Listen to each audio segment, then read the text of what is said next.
Baiklah, Assalamualaikum warahmatullahi wabarakatuh. Perkenalkan, nama saya Coiriatul Lutfiah, NPM 1911100046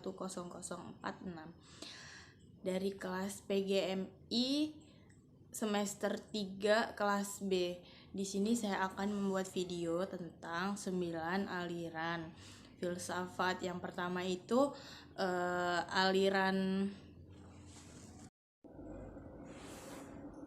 yang pertama itu adalah aliran idealisme. Tokohnya adalah Plato, murid Socrates. Menurutnya idealisme itu adalah suatu ilmu yang mengagungkan jiwa. Nah, menurutnya cita adalah semata bersifat rohani dan jiwa itu terletak antara gambaran asli dengan bayangan dunia yang ditangkap gitu. Nah, aliran ini juga menganggap bahwa yang nyata itu adalah ideal, selalu tetap dan tidak mengalami perubahan serta jajaran keberadaan. Nah, idea ini tidak tampak secara wujud, tapi gambaran aslinya itu dapat dilihat oleh jiwa murni gitu. Nah, terus tuh pokok-pokok pemikiran aliran idealisme. Yang pertama yaitu meyakini Tuhan sebagai ide tertinggi dan kejadian alam semesta. Yang kedua itu dua titik dunia adalah legalitas kesatuan yang bagus dan spiritual. Yang ketiga itu ada kenyataan yang bersifat spiritual. Yang keempat, orang lebih tinggi daripada materi kehidupan. Yang kelima, idealisme itu menganggap kebenaran adalah gambaran dari ide manusia. Yang kedua itu ada aliran perennialisme. Aliran ini kekal dan abadi. Tokohnya Aristoteles, Thomas Aquinas. Aliran ini berpegang teguh pada nilai dan norma yang bersifat kekal dan abadi. Aliran ini juga memandang pendidikan sebagai jalan kembali dan proses pengembalian keadaan sekarang kepada masa lampau. Nah, menuntut ilmu pengetahuan itu merupakan filsafat tertinggi karena ilmu dapat membuat seseorang berpikir induktif dan akan kebenarannya dapat dihasilkan. Yang ketiga itu ada aliran realisme. Nah, aliran ini sama dengan nyata. Yang ketiga itu adalah aliran realisme, yaitu aliran yang sama dengan nyata, benar. Dan ini aliran menganggap bahwa realitas adalah gabungan hal fisik atau rohani yang tidak dapat dipisahkan. Nah, aliran ini juga tidak mementingkan ide-ide saja, karena menurutnya asal dari pikiran manusia adalah kosong. Jadi tidak ada apa-apa gitu. Nah, aliran ini disebut tabula rasa. Jadi pikiran manusia ini yang awalnya kosong, nah lalu dapat diisi dengan suatu ilmu pengetahuan dengan cara kita menuntut ilmu. Nah, berasal dari luar pikiran dan dari lingkungan. Jadi kita mendapatkan ilmu itu tidak hanya di sekolah ataupun di perguruan tinggi, tapi kita juga dapat dari lingkungan gitu. Nah, terus tuh contohnya kita yang menuntut ilmu dari kecil sampai besar gitu, tidak akan habisnya. Yang keempat itu aliran eksistensialisme. Eksis artinya di luar, yaitu dapat diartikan sebagai aliran yang berdiri sendiri sebagai dirinya sekaligus di luar dari dirinya. Aliran ini menganggap suatu pandangan yang menekankan segala sesuatu terhadap manusia dan manusia dipandang sebagai makhluk yang aktif dengan sesuatu yang ada di sekitarnya, dan itu dapat mengkaji secara kerja manusia ketika di dalam dunia yang penuh kesadaran. Jadi seperti itu.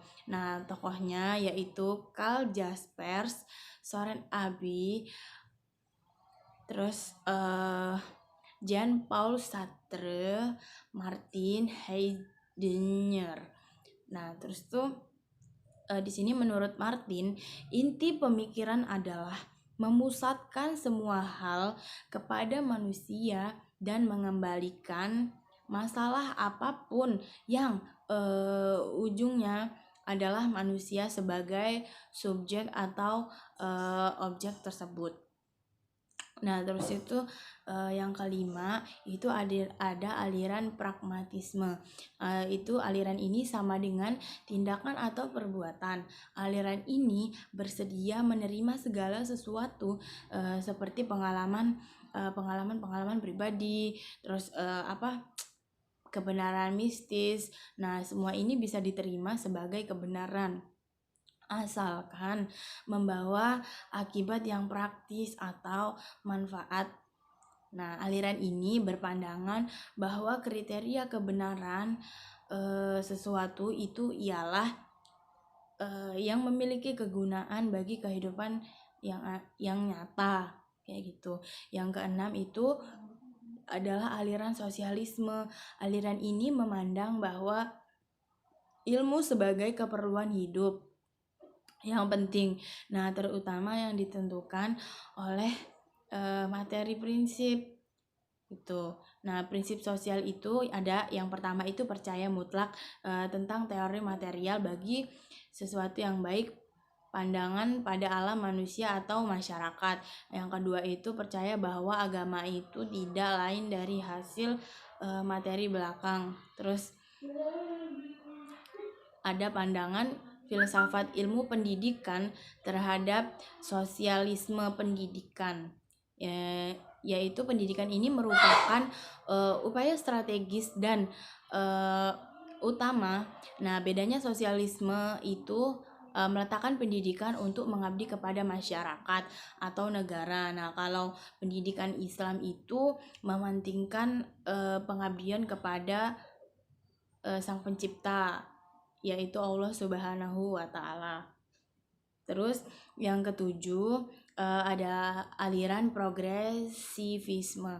Nah, aliran ini menekankan bahwa pendidikan bukanlah sekedar pembenaran sekumpulan pengetahuan kepada objek didik, tetapi berisi aktivitas yang mengarah pada pelatihan kemampuan berpikir sehingga dapat berpikir secara sistematis. Melalui cara inilah seperti memberikan analisis, pengamatan gitu. Nah, di sini ada tokohnya yaitu William James, Dewey, Hans Feixinger. Nah, pemikiran ini terhadap pendidikan. Nah, jadi itu bahwa pendidikan itu bukan adalah proses pengembangan seseorang, sehingga pendidik harus memastikan modifikasi berbagai metode dan strategi dalam pembelajaran. Jadi sang pendidik itu harus memodifikasi suatu pembelajaran agar memudahkan tenaga pendidiknya itu paham. Nah, dan pengetahuan itu sebagai perubahan gitu. Nah, yang kedelapan itu ada aliran rekonstruksi. Aliran ini merombak tata susunan lama dan membangun tata susunan kehidupan ke arah modern. Dari zaman dahulu, pemikiran zaman dahulu dirubah menjadi pemikiran zaman sekarang itu. Nah, serta berupaya mencari kesepakatan antar manusia dan tatanan susunan lingkungan gitu. Jadi perubahan ke arah yang lebih baik gitu. Nah, di sini tokohnya ada John Dewey, Caroline George, dan Ruth Jolin Hendrik. Terus yang ke-9 ini ada aliran esensialisme. Aliran ini berciri khas tetap, yang pada suatu maksud tertentu yang bersifat konstan, itu tidak bisa berubah, jadi kekal dan abadi gitu. Nah, aliran ini merupakan aliran pendidikan yang didasarkan pada nilai dan kebudayaan gitu, yang ada sejak awal peradaban umat manusia, dan budaya lama juga telah banyak membawa kebaikan untuk manusia gitu. Jadi aliran ini tuh dari zaman dahulu ke sekarang gitu. Nah, terus itu tokohnya itu ada Comenius. Terus pandangan esensialisme terhadap pendidikan, yaitu tugas pendidik ialah mengajarkan pengetahuan dasar dan keterampilan dasar sehingga menekankan pada pelajaran membaca, menulis, menghitung. Nah, kayak gitu. Jadi mengajarkan oleh para siswa dan siswi itu tentang suatu ilmu pengetahuan gitu. Nah, mungkin cukup sekian video yang dapat saya sampaikan. Kurang lebihnya saya mohon maaf dan kepada Allah saya mohon ampun. Saya akhiri. Wassalamualaikum warahmatullahi wabarakatuh.